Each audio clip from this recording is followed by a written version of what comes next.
দিনমজুরের কাজ করে ঢাকা বিশ্ববিদ্যালয় সহ দেশের স্বনামধন্য 4টি বিশ্ববিদ্যালয়ে ভর্তির সুযোগ পেয়েছেন আহসান হাবিব।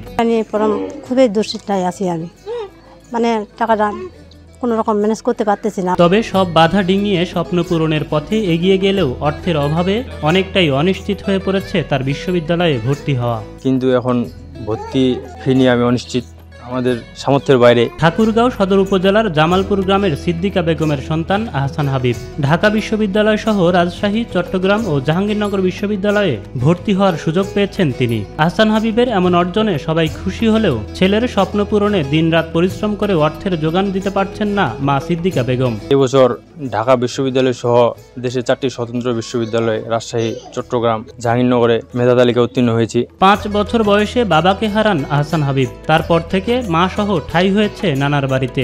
বসত ভিটা ছাড়া কোনো আবাদি জমি না থাকায় অন্যের জমিতে কাজ করেই দিনাতিপাত করতে হয় তাকে।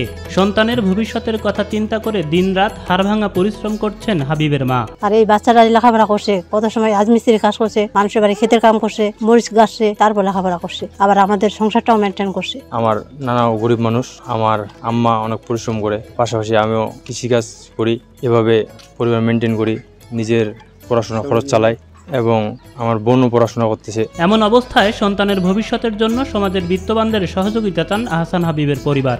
দেখা যায় আল্লাহর রহমতে যদি কোনোভাবে ম্যানেজ হয় তাহলে ঢাকা বিশ্ববিদ্যালয়ে ভর্তি হয়ে আমার স্বপ্ন পূরণ করতে পারবো।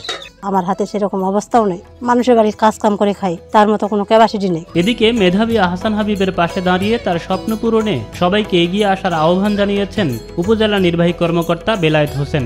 যে কোনো মেধাবী শিক্ষার্থীর পড়াশোনা যেন বন্ধ না হয়ে যায়, সে যেন পড়াশোনাটা কন্টিনিউ করতে পারে, এই জন্য আমাদের তরফ থেকে সর্বাত্মক সহযোগিতা করা হয়। এই আহসান হাবিবের বিষয়টি আমরা জানতে পারলাম। আহসান হাবিবের পাশেও আমরা আমাদের সামর্থ্য সবটুকু নিয়ে পাশে দাঁড়াবো।